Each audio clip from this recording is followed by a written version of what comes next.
Picture this. You're shivering in your modern heated home during a winter power outage, desperately layering blankets and huddling near a dying fireplace. Now imagine living in a medieval castle where stone walls offer no insulation. Icy winds howl through every crack, and your only heat sources are open flames that barely warm a few feet around them. How did thousands of people survive brutal winters in these frozen fortresses for centuries? What you're about to discover will completely change how you think about medieval life and reveal survival techniques so ingenious that some are still used today. Before diving into these forgotten secrets of medieval survival, if you enjoy learning about the hidden truths of history, consider hitting that like button and subscribing for more content like this. And please comment below to let me know where you're listening from. I find it incredible that we're exploring these ancient stories together from different parts of the world, connected across time and space by our shared curiosity about the past. The reality of medieval castle life was nothing like the romantic fantasy we see in movies. These weren't cozy stone homes with crackling fireplaces in every room. They were massive, drafty monuments to power that prioritized defense over comfort. Castle walls could be 6 feet thick, built from stone that absorbed cold like a sponge and radiated it back at anyone unfortunate enough to live inside.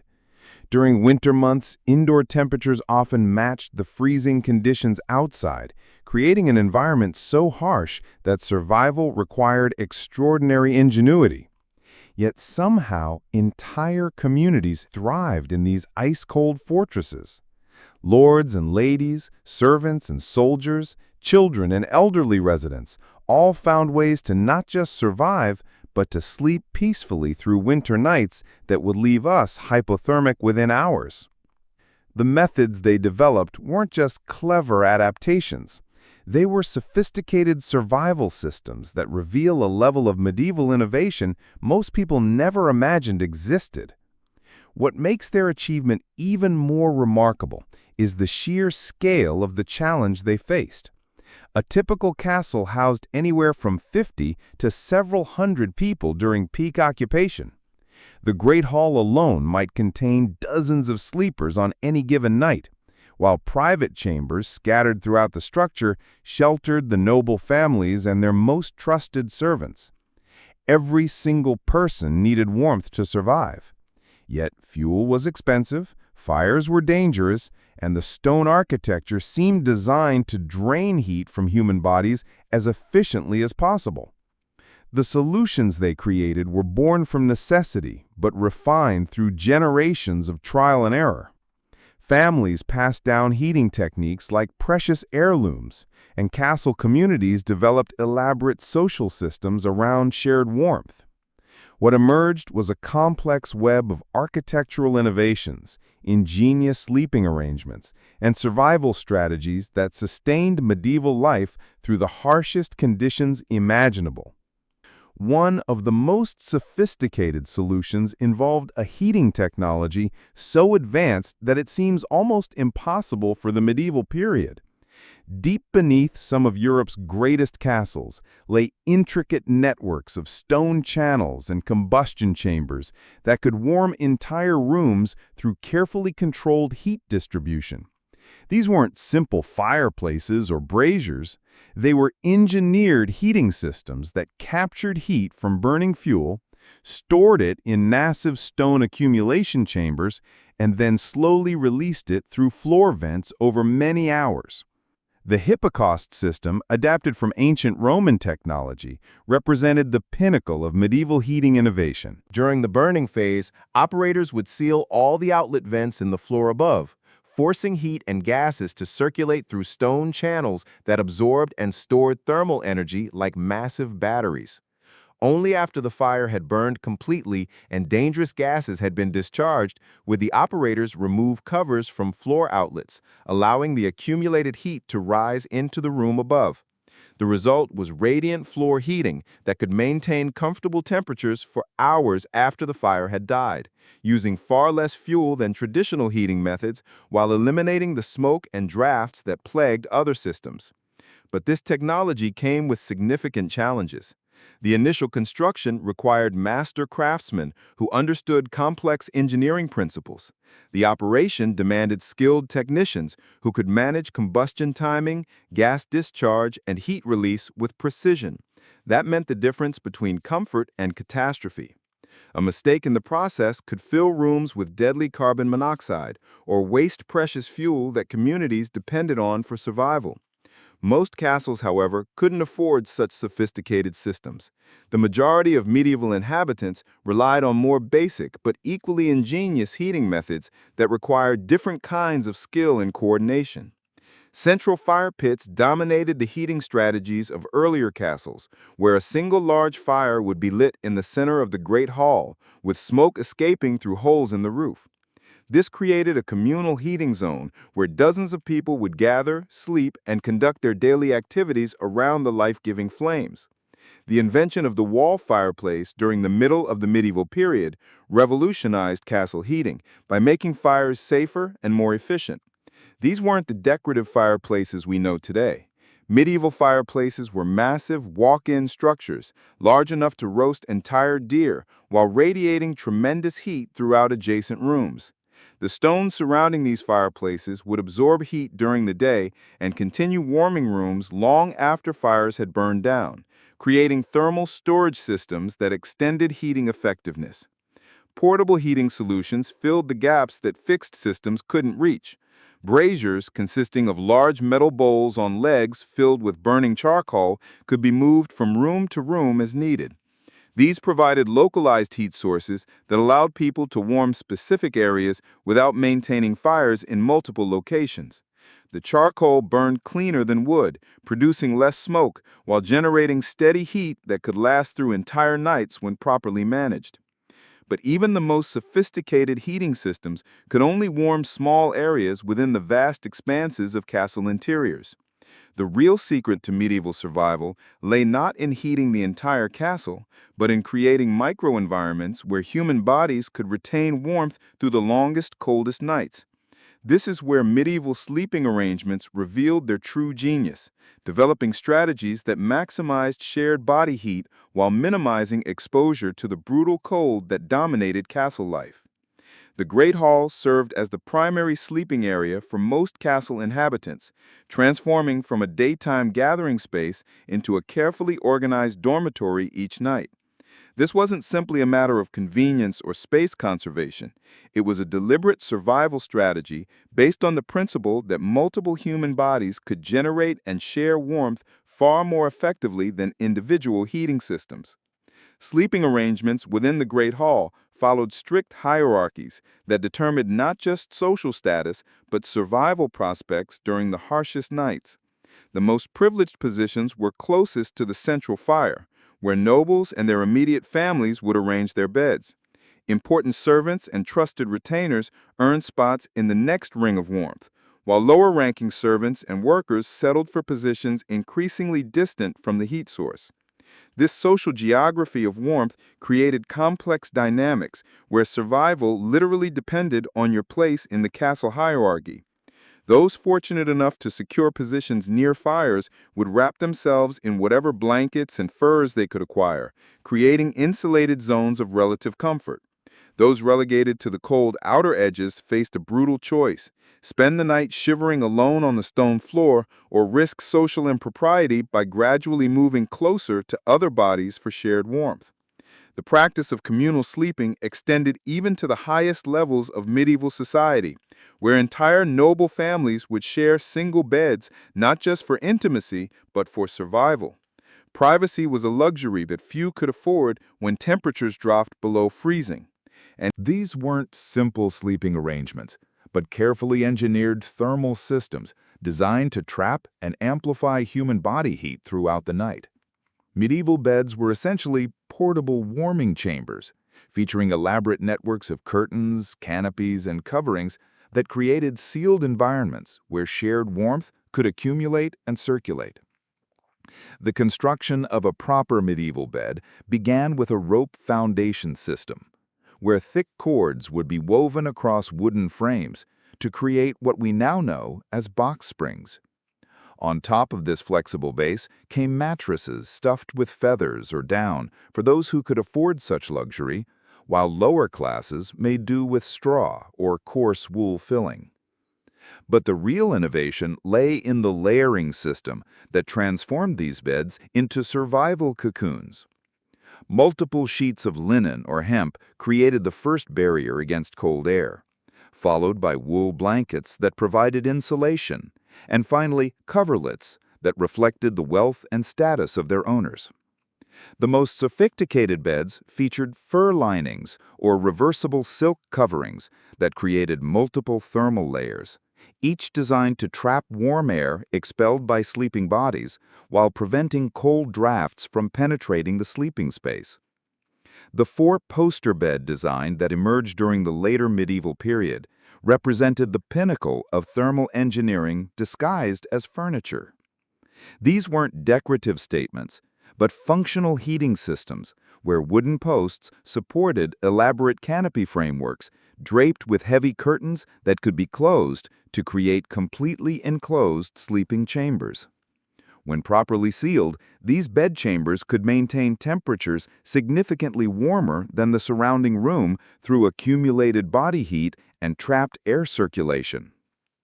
Contemporary records from Warwick Castle describe beds so elaborate they resembled small rooms unto themselves, with multiple layers of hangings, cushions, and coverings that created thermal barriers capable of sustaining warmth throughout the coldest nights.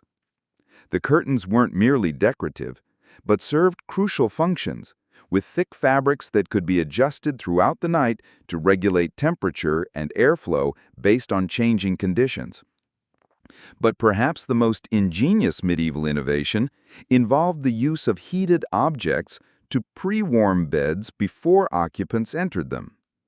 This practice began with simple heated stones or bricks that servants would warm at firesides before wrapping them in cloth and rushing them to beds throughout the castle.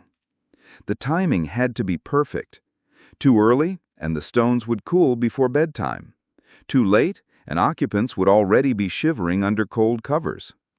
By the later medieval period, this evolved into more sophisticated heated implements, including metal pans filled with smoldering embers that could be moved carefully beneath bed covers to warm entire sleeping areas. The technique required considerable skill, as operators had to maintain just enough heat to warm the bed without scorching fabric or creating fire hazards. The embers had to be kept glowing throughout the warming process, requiring constant movement to distribute heat evenly, while avoiding concentrated hotspots that could ignite bedding. Some regions developed even more elaborate bed warming technology in the form of wooden contraptions called bed wagons or moines. These remarkable devices consisted of large oak frames with curved hoops that enclosed buckets of hot embers, complete with iron trays and protective roof plates that prevented direct contact between fire and bedding. The entire apparatus could be rolled beneath beds to provide sustained heat, while safety features prevented the burning that plagued simpler warming methods.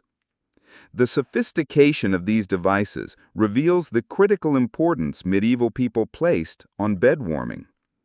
Contemporary medical texts warned about the dangers of cold sleeping conditions, noting that sudden temperature changes could cause illness or even death, particularly among children and elderly residents who were most vulnerable to hypothermia.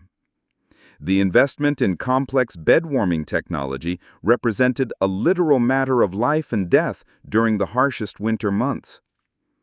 Medieval clothing strategies for nighttime survival challenged. The practice varied significantly across social classes and circumstances. Wealthy nobles might sleep in specially designed nightgowns made from fine linen or silk, often layered over undergarments that provided additional insulation. These weren't the flowing robes depicted in romantic illustrations, but practical garments designed with thermal efficiency in mind, featuring long sleeves, high necklines, and fitted construction that minimized heat loss while allowing for natural movement during sleep. For servants and lower-ranking inhabitants, sleeping in daily clothes was often the most practical solution for maintaining warmth.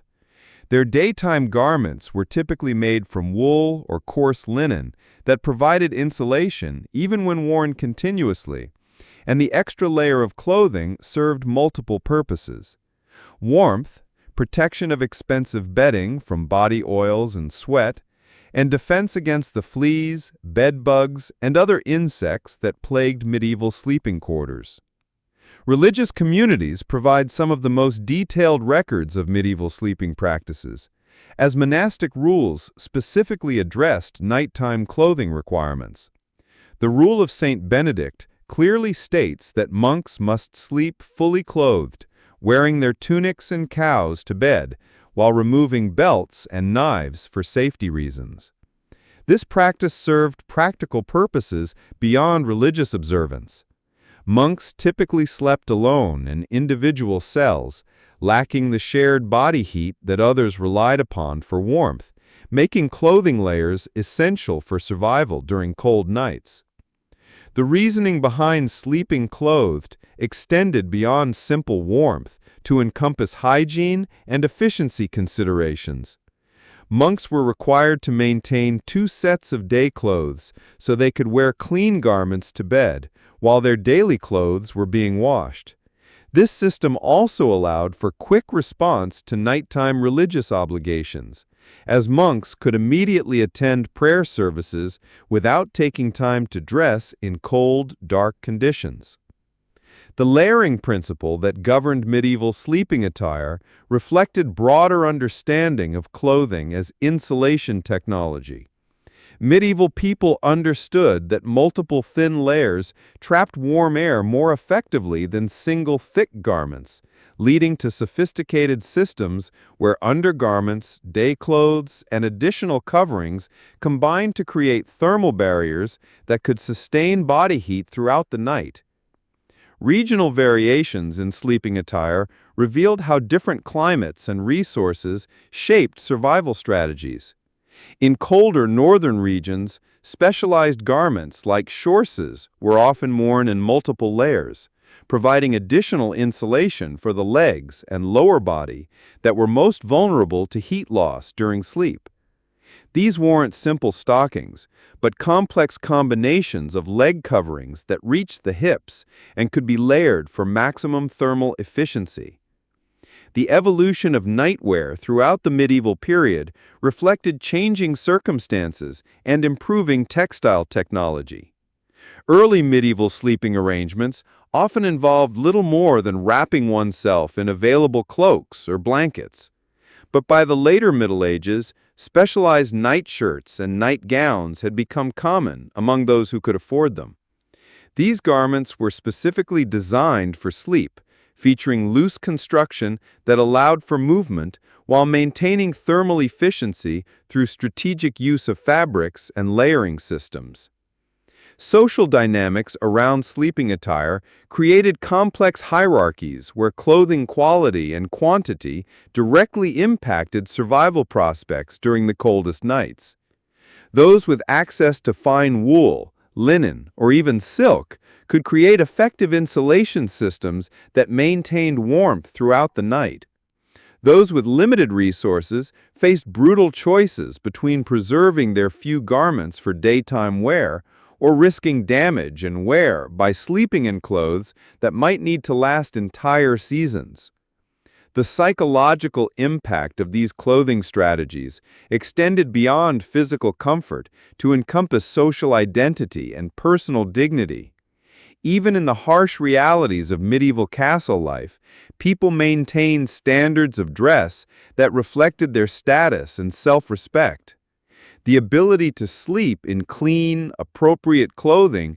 Castle architects prioritize military defense over human survival, creating structures where every design decision worked against the basic human need for thermal comfort. Yet the people who lived in these frozen fortresses developed countermeasures so effective that they sustained entire communities through winters that would devastate modern populations unprepared for such conditions. One of the most brilliant innovations involved transforming the very beds that people slept in into sophisticated heat generation and retention systems. Medieval beds weren't just places to rest. They were carefully engineered survival pods that could mean the difference between life and death during the most brutal winter nights. The four-poster bed design that emerged during this period represented centuries of refinement in thermal engineering. Disguised as luxury furniture but functioning as life support systems, the process of creating these thermal sanctuaries began long before anyone actually climbed into bed. Servants would spend hours each evening preparing sleeping chambers through elaborate warming rituals that required precise timing and considerable skill. The bed warming process started with heating stones or metal implements at the main fires, then carefully transporting these heat sources throughout the castle to pre-warm sleeping areas before occupants arrived. Contemporary accounts describe the delicate choreography required to warm a noble's bed properly. Servants would heat large stones in the kitchen fires until they glowed with accumulated thermal energy, then wrap these blazing rocks in multiple layers of cloth to prevent burns while preserving heat. The wrapped stones would be rushed through cold castle corridors to bedchambers where they'd be placed strategically throughout the bed to create zones of warmth that could sustain comfort for hours. But stones were just the beginning of medieval bed-warming technology. By the later medieval period, specialized metal warming pans filled with glowing embers had become standard equipment in wealthy households. These devices required extraordinary skill to operate safely, as servants had to maintain just enough heat to warm bedding without igniting the expensive fabrics that wealthy families depended on for insulation. The technique for using warming pans reveals the sophisticated understanding medieval people had developed about heat distribution and fire safety. Operators would fill the pans with carefully selected embers that produced steady heat without excessive flames, then move these devices in constant patterns beneath bed covers to distribute warmth evenly while preventing concentrated hot spots that could cause fires. The timing had to be perfect. Too little heat and the bed remained cold. Too much heat and the entire sleeping arrangement could go up in flames. Some regions developed even more elaborate bed warming systems that bordered on the miraculous in their complexity. The bed wagons used in France and Italy were essentially mobile heating systems disguised as wooden contraptions. These remarkable devices featured oak frames with curved hoops that could enclose buckets of hot embers while protecting bedding from direct contact with fire. Iron trays and protective plates prevented burning while allowing heat to radiate upward into sleeping spaces. The operation of these bed wagons required teams of trained servants who understood the precise balance between safety and effectiveness. Too much ventilation and the embers would burn out quickly, providing insufficient heat. Too little airflow and dangerous gases could accumulate, creating risks of suffocation or poisoning. The servants who operated these systems developed almost supernatural abilities to read the subtle signs that indicated optimal heating conditions. Contemporary medical texts from the period revealed just how critical bed warming had become to medieval survival strategies. Physicians warned that sudden exposure to cold sleeping conditions could cause immediate illness or death, particularly among children and elderly residents whose bodies couldn't generate sufficient heat to survive unwarmed beds. The investment that wealthy families made in bed-warming technology represented literal life insurance during the harshest winter months. But even the most sophisticated bed-warming systems were useless without proper bedding designed to trap and circulate the heat they generated. Medieval beds featured layering systems so complex they resembled architectural projects, with multiple components working together to create sealed thermal environments where body heat could accumulate and circulate throughout the night. The foundation of these thermal systems lay in mattress construction that maximized insulation while providing comfort during long winter nights. Wealthy families could afford mattresses stuffed with down or fine feathers that created air pockets for thermal retention, while lower classes made do with straw or coarse wool that still provided significantly better insulation than sleeping directly on rope foundations or wooden frames. But the real innovation lay in the elaborate systems of sheets, blankets, and coverings that transformed beds into survival cocoons.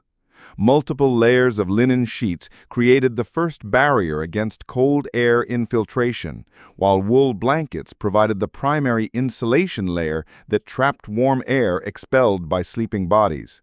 The outermost coverlets weren't just decorative but functional, featuring dense weaves or fur linings that created final barriers against heat loss. The most sophisticated beds featured reversible coverlets with different materials on each side, allowing occupants to adjust thermal properties based on changing nighttime conditions. Silk on one side might provide smooth comfort during milder periods, while wool or fur on the reverse offered maximum insulation during the coldest nights. These weren't simple blankets, but carefully engineered textile systems that represented the pinnacle of medieval thermal technology. The four-poster bed design that became synonymous with medieval luxury was actually a thermal engineering marvel disguised as status furniture. The wooden posts supported elaborate canopy frameworks that held heavy curtains capable of completely enclosing sleeping areas, creating sealed chambers where accumulated body heat could maintain temperatures significantly warmer than surrounding rooms. These bed curtains weren't decorative afterthoughts, but crucial components of medieval survival systems. Made from thick wool, heavy linen, or even tapestry materials, they could be adjusted throughout the night to regulate temperature and airflow based on changing conditions.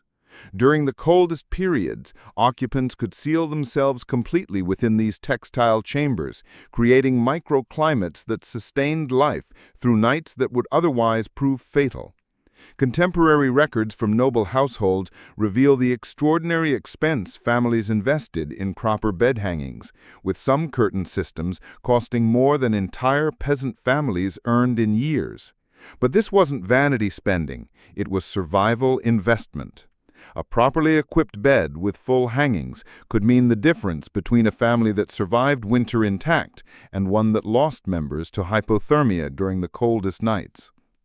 The psychological impact of these enclosed sleeping chambers extended beyond physical warmth to encompass emotional security during the long, dark winter months. Medieval people understood that fear and anxiety could make cold conditions even more dangerous, as stress responses interfered with the body's natural heat generation. The enclosed bed chambers provided not just thermal protection, but psychological comfort that helped occupants relax enough to generate and retain body heat effectively. But even the most elaborate individual beds couldn't provide sufficient warmth for entire castle populations during the harshest conditions. The real secret to medieval survival lay in the sophisticated social systems that evolved around shared warmth, creating communal heating strategies that sustained entire communities through conditions that would kill isolated individuals.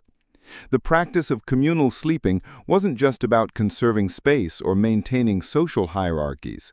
It was a carefully orchestrated survival strategy based on the principle that multiple human bodies could generate and share heat far more effectively than any individual heating system. Medieval people understood that body heat was a precious resource that could be multiplied through strategic sharing arrangements. Families that could afford private chambers still practiced shared sleeping arrangements during the coldest periods, with parents and children clustering together in single beds, while servants slept on straw mats nearby to contribute additional body heat to the shared sleeping space. Even royal courts recognized that survival often trumped privacy, with queens sharing beds with ladies-in-waiting, and kings allowing trusted servants to sleep in royal chambers during extreme cold. The social dynamics of shared sleeping created complex hierarchies where proximity to the most heat-generating bodies determined survival prospects.